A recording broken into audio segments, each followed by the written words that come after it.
마태복음 5장 7절 말씀입니다. 불쌍히 여기는 사람의 행복, 이런 제목으로 은혜 받겠습니다.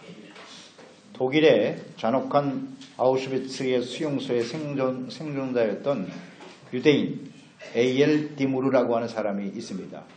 1961년에 나치 히틀러 전당들을 재판하는 전범 재판이 열렸을 때 나치의 고위관리로서 유대인 학살에 대한 책임을 맡아 유대인들을 선별하고 수용소로 보내서 죽음으로 몰아넣었던 아이 히만이라고 하는 사람이 있습니다. 이 사람을 재판하게 되었는데요. 증인으로 나온 A.L. 디무르에게 재판관이 묻습니다. 저 사람을 자세히 살펴보십시오. 저 사람이 아이 히만이 맞습니까? 좀 더 자세히 잘 살피고 대답해 주십시오. 아이 히만이 맞나요? 이 사람이 한참 그 아이 히만을 뚫어지게 쳐다보다가 이 디무르라고 하는 사람이 그 자리에서 기절을 해버렸습니다. 계속 쳐다보다가 시간이 지난 후에 다시 깨어나자 재판관이 물었습니다. 당신은 왜 기절했습니까? 혹시 과거의 악몽의 장면이 다시 살아나서 그랬습니까? 그랬더니 이 디무르가 아닙니다. 그러면 왜 기절하셨나요? 그가 충격적인 대답을 합니다. 제가 가만히 저 사람을 쳐다보니 저 사람이 저렇게도 평범한 사람이었는가? 우리와 다름이 없는 평범한 사람이라는 사실에 굉장히 놀랐습니다. 저렇게 평범한 사람이 어찌 우리 동족들을 수용소에 몰아놓고 가스실에 집어넣고 죽였단 말인가? 저렇게 평범한 사람이 어찌 그렇게 악랄한 짓을 했느냐? 나도 그런 사람이 될 수 있겠구나! 충격받아서 쓰러졌다는 거예요. 그렇습니다. 우리 안에도 여전히 분노가 자리 잡고 있고 악한 속성이 그대로 남아 있습니다. 미움이 가득하고 절망이 있고 불안이 있습니다. 하나님의 용서가 없이는 도저히 새로워질 수 없는 사람들이고 주님의 자비가 아니고서는 은혜가 아니면 구원받을 수 없는 사람들이고 하나님의 나라를 바라볼 수도 없고 들어갈 수도 없는 어둠에 속한 인생들이 아니겠습니까? 나의 죄와 내 속에 있는 그 어둠을 깨닫고 하나님의 긍휼하심을 필요로 하는 연약한 존재임을 인식할 때 하나님의 은혜와 용서함의 자비하심이 우리 가운데 임하게 되는 것입니다. 긍휼은 의를 전제로 하는 것입니다. 의에 줄이고 목마른 사람이 복이 있나니 라고 말씀하신 후에 긍휼히 여기는 자가 복이 있다 라고 말씀을 하셨습니다. 의와 긍휼은 중요한 관련을 가지고 있습니다. 의가 없는 긍휼은 감상적인 자선에 지나지 않는 것이고 또 긍휼이 없는 의는 냉혹한 율법주의일 뿐입니다. 의와 긍휼은 서로 떼어서 이해할 수가 없습니다. 의만 있고 긍휼이 없다면 하나님의 공의로 말미암아 멸망의 길을 갈 수밖에 없습니다. 하나님의 공의는 무섭습니다. 그러나 또 반면에 긍휼은 있는데 의가 없다면 혼돈, 무질서, 세속화, 영적인 부패가 일어나게 되는 것입니다. 오늘날 그리스도인들의 부패와 세속화의 원인은 무엇일까요? 의를 강조하지 않고 긍휼만을 강조하기 때문이에요. 하나님의 공의가 얼마나 무서운가에 대해서 말하지 않아요. 무조건 긍휼에 대해서만 강조하기 때문에 사람들의 영혼이 죄를 지으면서도 괜찮다고 생각하고 세속화되어져 가는 겁니다. 균형을 이루어야 하는 것이죠. 예수님께서 십자가에서 죽으실 때 그 십자가에는 의와 긍휼이 나타나 있는 것입니다. 십자가에 왜 죄 없으신 하나님이 그렇게 처참하게 예수님이 죽으셔야 했나요? 인류의 죄에 대한 하나님의 심판입니다. 그렇게 무서운 거예요. 죄가. 공의가 나타나 있잖아요. 십자가에. 엘리 엘리 라마 사박다니 하나님이여 하나님이 어째 나를 버리시나이까. 하나님이 외면하셨어요. 죄 때문에. 그리고 십자가에 죽으시고 부활하심을 통해서 모든 사람들의 죄를 용서해 주시고 자비와 긍휼을 베푸신 거죠. 죄악이 가득한 세상에 살아가다가 우리가 인생을 마감하고 하나님 앞에 섰을 때 우리는 무엇이 필요할까요? 중요한 두 가지가 필요해요. 하나는 의고 또 하나는 긍휼입니다. 의가 없이는 절대 하나님 앞에 설 수 없습니다. 천국에 못 들어갑니다. 의가 없이는요. 또 하나는 긍휼이에요.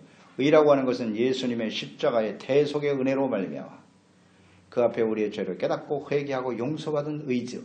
그러나 의를 얻은 이후에 구원받은 이후에 우리의 삶은 어떠했나요? 하나님의 말씀대로 완벽하게 살았습니까? 그렇지 못하죠. 그러니까 하나님 앞에 필요한 것이 긍휼입니다. 하나님이여 저를 불쌍히 여겨 주시옵소서. 의와 긍휼이 없이는 절대 하나님 앞에 설 수 없어요. 아주 중요한 가치죠. 의와 긍휼. 하나님께서 우리를 긍휼히 여겨주실 때 우리는 하나님 앞에 서게 되는 거예요. 그러면 하나님께 긍휼히 여김을 받는 사람, 이 사람이 복된 사람인데요. 긍휼히 여기는 자의 복은 어떤 것인가? 먼저 긍휼의 의미를 깨달아야 되겠죠. 긍휼의 의미는 무엇입니까? 사전적 의미는 불쌍하고 가엾게 여겨 도와준다. 긍휼의 의미입니다. 헬라어의 엘리에몬이라고 하는 말인데요. 이 엘리에몬이라고 하는 단어는 성경에 여러 가지로 번역이 되어 있어요. 하나는 인자, 자비, 사랑으로 번역되기도 하고요. 불쌍히 여긴다. 그런 의미를 갖고 있어요. 그러니까 상대방이 자신의 죄와 허물로 인해서 마땅히 당해야 될 심판 혹은 징계, 그로 인해서 굉장히 고통스러워하고 있는데 그것을 오히려 당연히 받아야 될 일이에요. 근데 불쌍히 여기고 또 함께 공감하고 그를 도와주려고 하는 것, 이것이 긍휼입니다. 그러니까 은혜는 받을 자격이 없는 사람들에게 베풀어 주시는 호의입니다. 전혀 받을 자격이 없는데 호의로 대해주는 것이 은혜고요. 긍휼은 좀 개념이 상반된 개념이죠. 죄로 인해서 당연히 받아야 될 심판을 받지 않는 것, 심판을 내리지 않는 것, 이게 긍휼입니다. 그러니까 이 긍휼이라고 하는 것은 불쌍한 생각을 가지고 생각만으로 끝나는 게 아니고 구체적으로 도와주는 행동까지 포함되는 거예요. 그게 긍휼입니다. 그러니까 십자가가 긍휼이라고 하는 것은 하나님의 죄로 인해서 절망적인 상황, 스스로 죄의 문제를 해결할 수 없어서 영원히 버려질 수밖에 없는 사람들을 불쌍히 여기시고 거기서 끝난 것이 아니라 하나님의 아들을 직접 사람의 몸을 가지고 이 땅에 보내셔서 십자가에 화목제물이 되게 하셨다. 이게 긍휼입니다. 어떤 사람이 나에게 죄를 지었을 때 그 죄의 대가를 치를 수 있는 능력이 나에게 있어요. 그렇게 할 수도 있지만 오히려 그 사람을 불쌍히 여기고 어떻게 하면 저 사람을 도와줄까? 죄를 탕감해주고 도와줄까 하는 마음을 갖는 것이 긍휼입니다. 그래서 긍휼은 하나님의 성품입니다. 하나님의 마음이 긍휼입니다. 에베소서 2장 4절로 5절에 보면 긍휼이 풍성하신 하나님이 긍휼이 풍성하신 분이에요. 우리를 사랑하신 그 큰 사랑을 인하여 허물로 죽은 우리를 그리스도와 함께 살리셨고 너희는 은혜로 구원을 받은 것이다. 하나님의 긍휼하심이 허물로 죽었던 우리들을 그리스도와 함께 살리신 거예요. 죽어 마땅한 사람들이죠. 그런데 살려주셨잖아요. 또 하나님을 너무나 잘 알고 있었던 사람이 다윗이죠. 하나님의 마음에 합한 사람이라 그랬으니까.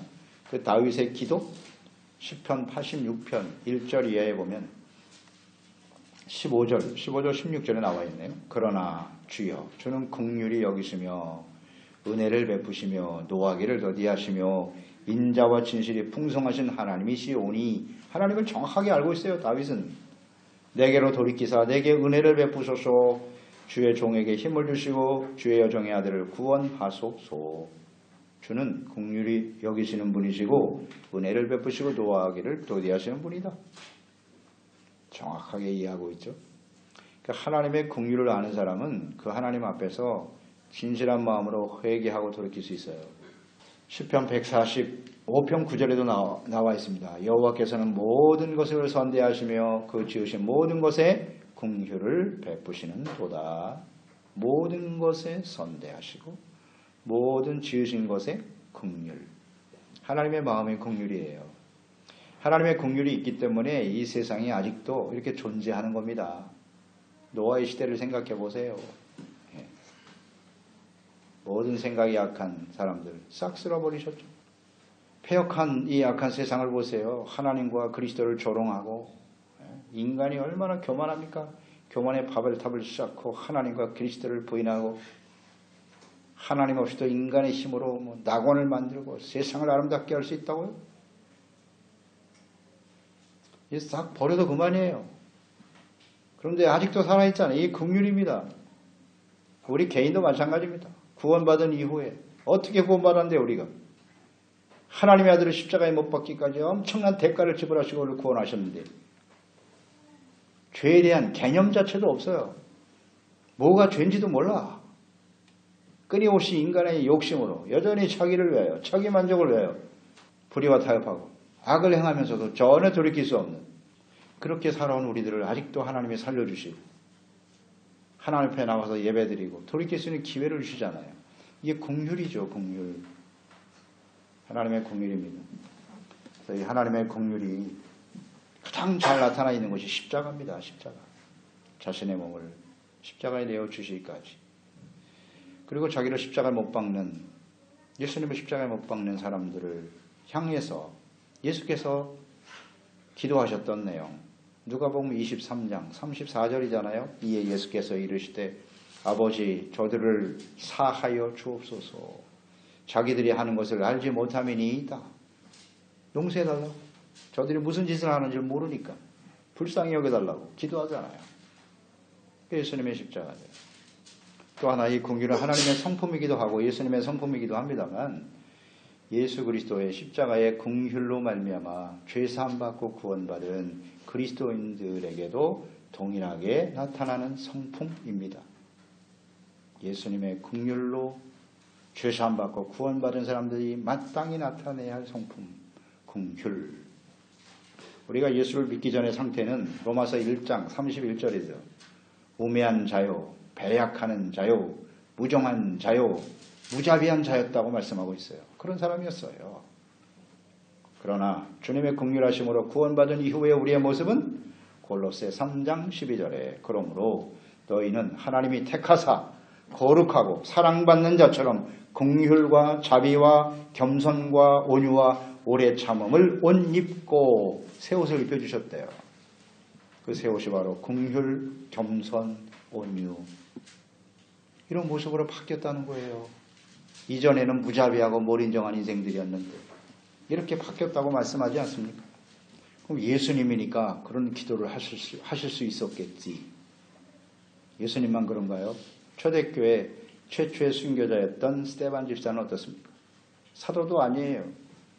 예수님 부른 제자도 아니라고요. 그냥 집사예요. 그 스데반 집사가 자신을 돌로 쳐 죽이는 그들을 위해서 마지막으로 드린 기도 아닙니까? 사도행전 7장 59절 60절 그들이 돌로 스데반을 치니 스데반이 부르짖어 이르되 주 예수여 내 영혼을 받으시옵소서 하고 무릎을 꿇고 크게 불러 이르되 주여 이 죄를 그들에게 돌리지 마옵소서 이 말을 하고 자니라. 아멘. 예수님과 똑같은 기도를 드리잖아요. 스데반이 뭐 특별한 사람인가요? 우리와 다른 사람일까요? 스데반 집사하고 우리 교회 집사하고 다릅니까? 예수 그리스도의 긍휼을 힘입어 용서받고 은혜 받은 사람이면 당연히 긍휼의 마음을 갖게 되는 거예요. 그래서 자기를 위해서 돌을 던지는 사람을 위해서 주여 저들이 하는 일을 몰라요. 불쌍히 여겨주세요 하고 하나님 앞에 서는 거죠. 마땅히 있어야 될 마음입니다. 또 하나 이 긍휼의 의미를 우리가 묵상하면서 긍휼은 자신의 죄에 대한 깨달음과 회개, 의에 대한 갈망의 결과다. 그게 긍휼이에요. 이 말씀의 순서, 팔복의 순서를 잘 보세요. 심령이 가난한 자라고 했습니다. 여기서부터 시작이에요. 겸손. 하나님 앞에서 자기 자신을 발견하는 겸손에서부터 시작해요. 내가 얼마나 심각한 죄인인지요 하나님 인정하는 거예요. 그러니까 애통하는 마음으로 바뀌겠죠. 주여 나의 죄 때문에 내가 어떻게 구원받았는데 아직도 이런 모습으로 살아요 주님. 안타까워하면서 눈물을 흘리죠. 그러니까 온유한 자가 되는 거예요. 겸손하게 하나님의 뜻에 순종하는. 그 다음에 의가 얼마나 소중한지를 깨닫게 되잖아요. 의에 대한 가치. 그러니까 의에 줄이고 목마른 자가 되는 거예요. 내가 의롭지 못하니 하나님의 나를 용서해 주세요. 이 의에 대한 갈망이 무엇으로 나타난다? 긍휼로 나타나는 거예요. 내가 하나님 앞에 은혜 받고 오랫동안 신앙생활을 한다고 했지만 여전히 죄악 가운데 살고 하나님의 용서와 긍휼이 없으면 살아갈 수가 없다. 의에 대한 갈망은 긍휼로 이어져요. 다시 한번 강조드립니다. 이 세상에 의인은 한 사람도 없어요. 율법의 말씀, 하나님의 말씀을 100% 완벽하게 지켜서 의에 이룰 수 있는 사람은 없다고 했죠. 다만 그럼 하나님의 말씀과 율법의 역할은 뭐냐? 우리의 죄를 깨닫게 하는 거라고 그랬잖아요. 그래서 예수님의 십자가 밑에 나가서 주여 나의 죄를 용서해 주세요 고백할 때 씻음받고 용서받는 의. 그러니까 이 의를 갈망하면 갈망할수록 우리가 하나님 앞에 얼마나 긍휼이 필요한 사람인가를 알게 되겠죠. 의에 대한 갈망이 없는 사람은 긍휼이 뭔지를 몰라요. 나 같은 죄인도 하나님이 이렇게 용서해 주시고 긍휼히 여겨주신다면 이제 마음이 달라져요. 사람들을 보는 시각이 달라진다고. 아, 저 사람들에게도 긍휼이 필요하구나. 나에게 긍휼이 필요한 것처럼. 이게 진정한 긍휼이에요. 의에 대한 갈망이 있어야 돼요. 두 번째 우리가 묵상해야 될 것은 긍휼을 실천하는 사람이 복이 있어요. 긍휼을 실천한다. 긍휼히 여기는 사람.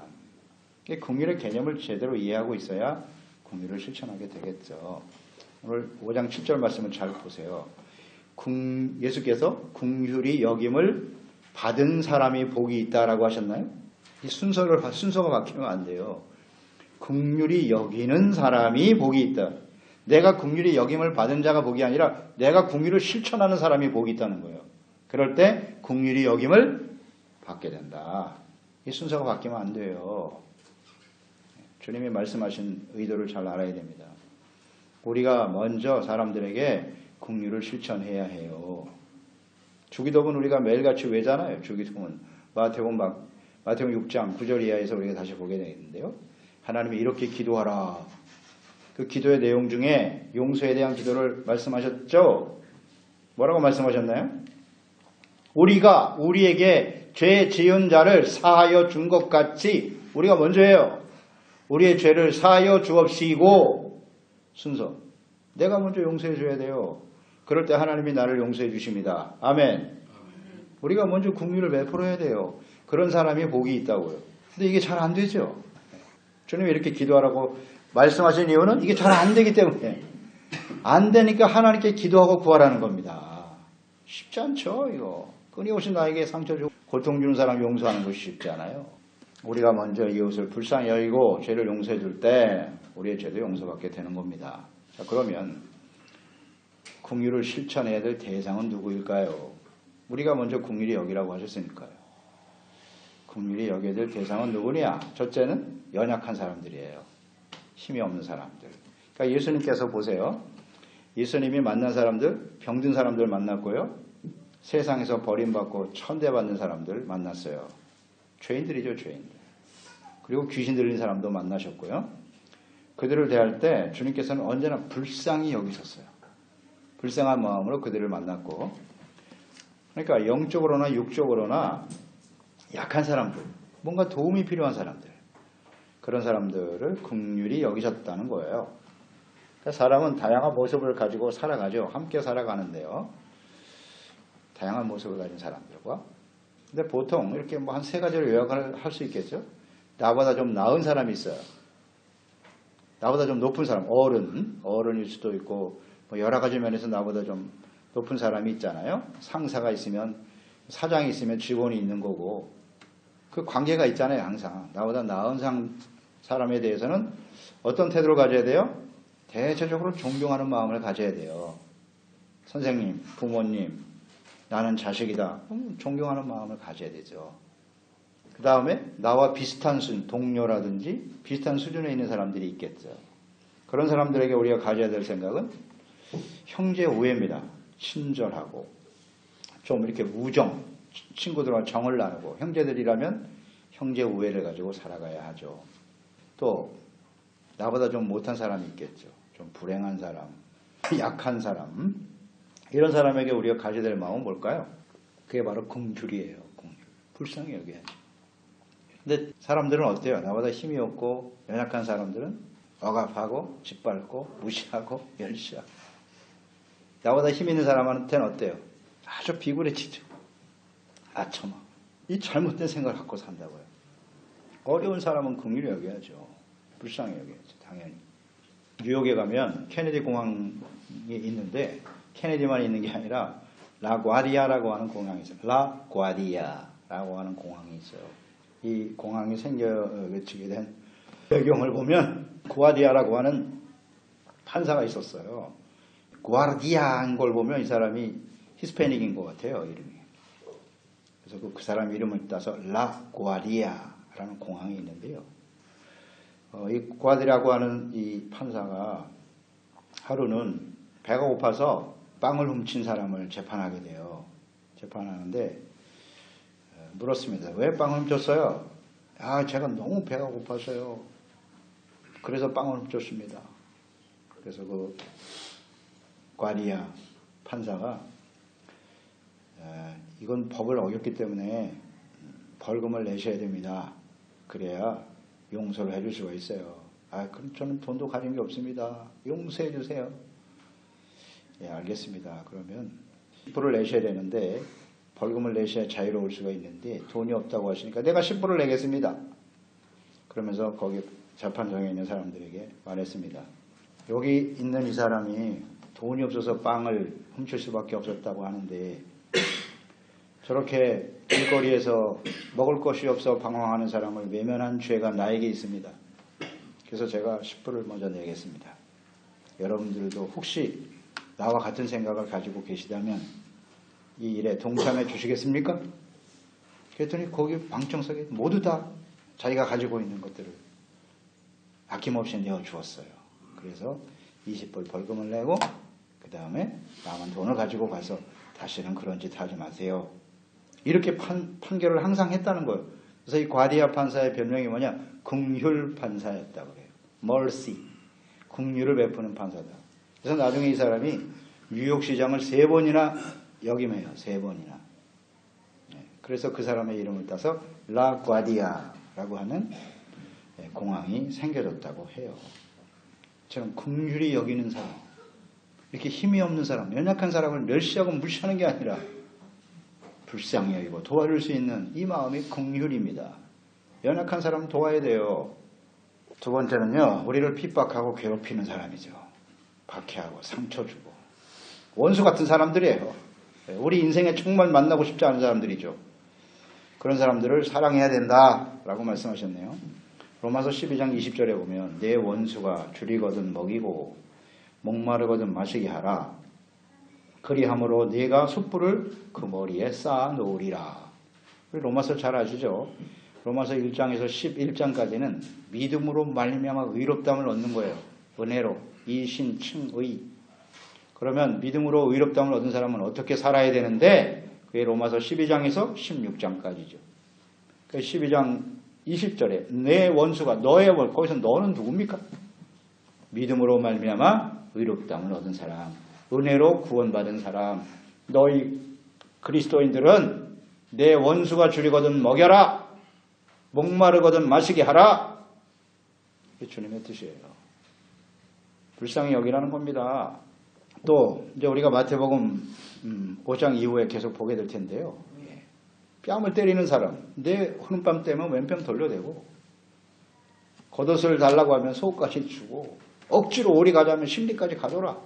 이런 사람들까지도 이해하고 용서할 수 있는 마음, 이게 긍휼이에요. 긍휼. 그러면 우리가 그런 질문이 생기죠. 그럼 원수 같은 사람들에게도 왜 우리가 긍휼을 베풀어야 하죠? 왜 그래야 합니까? 하나님께서 우리를 긍휼히 여기셨기 때문이잖아요.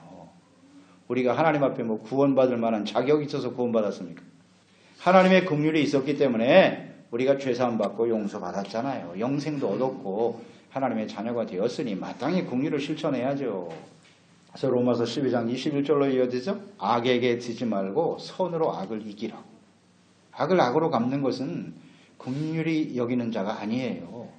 우리가 긍휼히 여김을 받았기 때문에 선으로 대하는 게 그 선이 바로 긍휼입니다. 불쌍히 여기는 마음이 긍휼입니다. 아멘. 불쌍히 여겨야 돼요. 선으로 악을 이겨야지. 세 번째는요. 구원받지 못한 사람들이요. 불쌍히 여겨야 돼요. 예수님을 믿고 구원받지 못한 사람들, 정말 불쌍히 여겨야 될 대상들이죠. 예수님께서는요. 자신을 반대하는 사람도 있었고 구원받지 못한 사람들을 보면서 그들을 불쌍히 여기셨어요. 마태복음 9장 36절에 보면 무리를 보시고 불쌍히 여기시니 이는 그들이 목자 없는 양과 같이 고생하며 기진함이다. 이렇게 보셨어요. 사람들을. 그 당시의 사람들을 보면서 목자 없는 양과 같다고, 불쌍하다고. 이 세상에서 가장 불쌍한 사람이 누굴까요? 가장 긍휼히 여김을 받아야 될 사람이 누구냐? 구원받지 못한 사람들입니다. 예수 그리스도의 복음을 거부하는 사람들입니다. 믿지 않는 사람들이에요. 정말 불쌍하죠, 이 사람들. 그들의 결말이 얼마나 무서운 것인가를 우리가 알기 때문에 그들을 불쌍히 여겨야 돼요. 복음을 듣지 못하였거나 거부하거나 아무리 말씀을 들어도 전혀 회개하지 못하고 결국 멸망의 길을 가는 사람들, 그 영혼들을 불쌍히 여겨야죠. 그리고 진실함으로 그들을 위해서 기도하고 긍휼히 여기는 사람이 되어야겠어요. 우린 불신자들은 당신 뭐 지옥에 나가서 떨어져라. 저주합니까? 불쌍히 여겨야죠. 그 불쌍히 여기고 기도해야 되지. 죽어 마땅해. 당신 같은 사람은. 이런 태도는 참된 그리스도인은 할 수 없어요. 긍휼을 경험한 사람은 그렇게 말할 수가 없어요. 내가 하나님 앞에 그렇게 자신만만한가? 긍휼을 실천해야 됩니다. 마지막 세 번째로 긍휼을 실천하는 사람에게 주시는 복. 긍휼히 여기는 자가 복이 있나니 긍휼히 여김을 받으리라. 그러니까 다른 사람에게 내가 먼저 긍휼을 실천할 때 하나님께서 나를 긍휼히 여기신다는 거예요. 긍휼히 여기신다. 그러니까 긍휼히 우리에게 긍휼히 여김을 받는 복은 어떤 것이냐? 첫째는 평강이 찾아와요. 평안. 참된 평강이 우리에게 찾아옵니다. 디모데전서 1장 2절에 보면 믿음 안에서 참 아들 된 디모데에게 편지하노니 하나님 아버지와 그리스도 예수 우리 주님께로부터 은혜와 긍휼과 평강이 너에게 있을지어다. 이 순서를 잘 묵상해 보세요. 은혜와 긍휼과 평강. 그러니까 사도 바울은 하나님의 영에 감동된 사람이죠. 이 하나님의 뜻을 정확하게 이해하고 있습니다. 제일 첫 번째 필요한 게 뭐다? 은혜입니다. 은혜가 무엇입니까? 죄로 인해서 죽을 수밖에 없는 우리들에게 하나님께서 십자가에 자신의 아들을 내어주심으로써 우리의 모든 죄를 용서해 주셨단 말이죠. 값없이. 은혜로. 그 은혜를 받게 되니까 어떻게 해요? 그 은혜는 긍휼로 이어지는 거죠. 그러니까 하나님께서 우리를 긍휼히 여기시고 은혜로 죄사함 받게 하시고 구원해 주셨으니 긍휼. 그러니까 그 이후에 긍휼이 계속 필요하죠. 다시 한번 강조드립니다. 구원은 과거 완료가 아니에요. 끝난 게 아닙니다. 계속 이루어져 가야 하는 거예요. 성화로 이어져야 돼요. 그리스도를 닮아가고 하나님의 말씀을 쫓아 순종하는 의와 경건과 거룩한 삶으로 나타나야 하는데 그렇지 못하거든요. 그러니까 긍휼이 필요하죠. 은혜로 구원받고 끊임없이 긍휼이 필요하고 그 하나님의 긍휼을 통해서 하나님이 우리를 긍휼히 여기시면 뭐가 찾아와요? 평강이 찾아오더라. 예, 우리 마음속에 참된 평강이 없는 이유는 뭘까요? 간단해요. 하나님의 은혜를 전혀 경험하지 못했거나 아니면 계속되는 우리 그리스도인의 삶 속에 하나님의 긍휼이 얼마나 소중한 것인가를 모르는 사람이죠. 그런 평안이 없어요. 평강이라고 하는 것은 하나님과 우리의 관계가 회복되어지는 걸 말해요. 화목. 하나님과 우리가 화목해야 돼요. 그 화목은 죄가 있으면 절대 화목이 안 돼요. 죄가 사라지고 예수님이 십자가를 우리의 죄를 통해서 우리의 죄를 용서해 주셨기 때문에 하나님과 우리가 화목되어지고 거기에 평안이 찾아오는 거죠. 은혜와 긍휼이 없으면 은혜와 긍휼의 본질은 뭐냐? 죄를 용서 받는 겁니다. 죄가 없으니까 화목하게 되는 거예요. 평강이 찾아오는 거라고요. 잠언서 19장 11절 노하기를 더디하는 것이 사람의 슬기요 허물을 용서하는 것이 자기의 영광이니라. 그게 진정한 영광이에요. 사람들을 용서하고 불쌍히 여길 때 평강이 찾아오고 일단 내 마음속에 평안이 있어야 두 번째는 이 긍휼히 여기는 사람이 받는 복이 이웃과의 관계 회복이에요. 이게 평강이 긍휼히 여기는 자에게 주시는 축복이고 평강의 결과이기도 하죠. 그러니까 하나님께서 우리를 긍휼히 여기시니까 하나님과의 관계가 회복된단 말이에요. 그래서 화목이 찾아오죠. 그러면 이웃과의 관계도 화목하게 이루어진다. 맞습니까? 내가 긍휼히 여기고 불쌍히 여기니까 다툼과 싸움이 아니라 관계가 회복이 된다고요. 주님이 나를 용서해 주심으로 하나님과 화목된 것처럼 내가 상대방을 이해하고 용서할 때 화목이 찾아오는 거지. 심은 대로 거두는 겁니다. 심은 대로. 그냥 긍휼히 여기면 돼요. 그러면 사람들로부터 긍휼히 여김을 또 내가 받게 되고 서로 이해하고 용납하여 하나가 되는 것이다. 묵상해 보세요. 이웃과의 관계가 화목하지 못한 이유는 무엇일까요? 우리는 대체적으로 보면 그 핑계를 상대방에게 돌리잖아요. 당신 때문에. 당신 때문에 내가 힘들고 고통스럽고 당신 때문에 내가 불행하고 다 그렇게 생각하지 않나요? 관계가 회복되지 못한 이유는 내가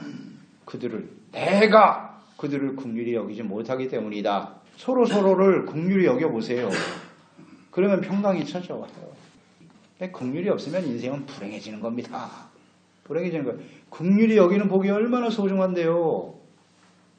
보세요. 아무리 재물이 있고 세상에서 많은 걸 누려도 가장 먼저 가정에 서로 사랑하고 이해하고 사랑하며 살아야 될 부부간에 끊임없이 갈등이 있다고 생각해보세요. 부모 자식간에 끊임없는 갈등이 있다고 생각해보세요. 무슨 행복이 있어요 거기. 화평이 얼마나 소중한 축복인데 근데 그것이 내가 원하는 사람 만나고 이 사람은 아니야. 다른 사람 만나면 행복하겠지. 수백 명을 바꿔보세요. 거기서 평안이 찾아올까요? 절대 없어요. 내가 먼저 긍휼히 여겨야 돼요.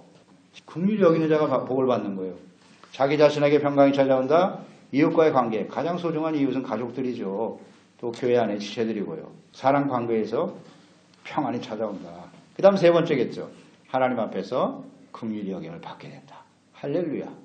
이 가장 소중한 복이에요. 우리가 하나님 앞에 서게 될 때 두 가지가 필요하다고 그랬죠. 의와 긍휼이에요.